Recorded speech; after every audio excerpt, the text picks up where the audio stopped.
यूं तो मैं घर में सबसे छोटा होने की वजह से लाडला था, लेकिन वालदा मोहतरमा को जब भी मौका मिला उन्होंने मेरी जमकर धुलाई की। इसकी भी एक खास वजह थी, वो ये कि मैं अब्बू जी का लाडला था और जब भी वो घर आते मैं अम्मी समेत सब बहन भाइयों की शिकायतें तैयार रखता। इसी का नतीजा था कि अब्बू की गैर मौजूदगी में मेरी अक्सर धुलाई हो जाती। यूं ही वक्त गुजरता गया और हम गांव में फिरते हुए जवान हो गए। 12वीं क्लास का नतीजा आया तो हम पास हो गए, जिसकी उम्मीद बिल्कुल भी नहीं थी। घर वालों ने हमें शहर भेज दिया और यूनिवर्सिटी में हमारा दाखिला हो गया।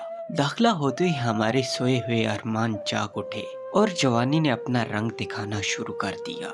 अब हमें शौक उठा के साथ में एक लड़की भी दोस्त होनी चाहिए। अगर अब हम शहर में रहते हैं, हमें एक दो चीज़ें पसंद आ गई। अब हाल ये था कि दिन रात हम इसी के ख्यालों में रहने लगे। एक दिन हम इसी हसीना के ख्यालों में गुम थे और दिल किया कि इसकी याद में कुछ गाया जाए।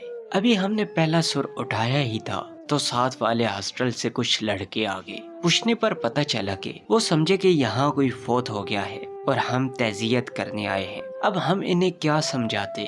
खैर, एक दिन हिम्मत करके फैसला किया कि अपने इश्क का इजहार किया जाए। हमने सर पे मामूल से कुछ ज्यादा तेल लगाया ताकि अच्छी चमक आए। दरमियान में से मांग निकाली, गांव से लाया हुआ स्पेशल खास्ता और ऊपर नई पैंट शर्ट पहन के यूनिवर्सिटी पहुंच गए। इस हसीना का इंतजार एक जानलेवा काम था, लेकिन हमने भी फिल्में देख रखी थी। वो पहली दफा ही हमारे इश्क में पागल हो जाएगी। कुछ देर इंतजार के बाद वो हसीना दूर से आती हुई नजर आई। हम बरामदे में एक सतून के साथ पोजीशन संभाल के खड़े हो गए। दिल की धड़कन भी तेज हो गई, लेकिन हमें अपने ऊपर मुकम्मल एतमाद था। सो जैसे ही वो पास से गुजरने लगी तो हमने गुनगुनाना शुरू कर दिया। उसने अचानक पीछे मुड़ के देखा तो मुझे इसकी आंखों में चमक नजर आई, तो मैंने भी हल्की सी आंख मारी। अगले ही लम्हे एक मोटी सी गाली मेरे कानों से टकराई। मैंने आज तक बनी नूहे इंसान से ऐसी गाली नहीं सुनी थी। अगले ही लम्हे मैंने वहाँ से फरार में ही आफियत समझी।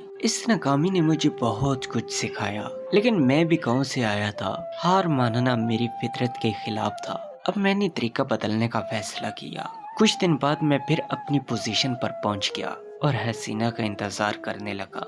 हसीना वजन में कुछ ज्यादा थी, इसीलिए दूर से आती दिखाई दे रही थी। जैसे ही वो पास से गुजरने लगी तो मैंने अपने मंसूबे के मुताबिक इसका हाथ थाम लिया। हाथ पकड़ने की देर थी, मैंने खुद को आसमान पे उड़ता हुआ महसूस किया और इर्द गिर्द हजारों खूबसूरत सितारे थे। होश तब आया जब दोस्तों की आवाज कान में पड़ी कि थप्पड़ की ज्यादा चोट तो नहीं लगी। इतना जोर का थप्पड़, मुझे तो इसके औरत होने पर शक हो रहा था।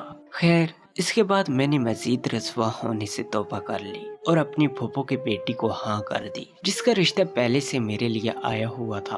अब मेरे 6 बच्चे हैं और 7वीं की खुशखबरी जल्द मिलने वाली है और अब मैं हंसी खुशी जिंदगी गुजार रहा हूँ। लेकिन मेरे दाएं गाल पे आज भी उस हसीना की उंगलियों के निशानात मौजूद हैं। Subscribe to my channel and also press this bell icon.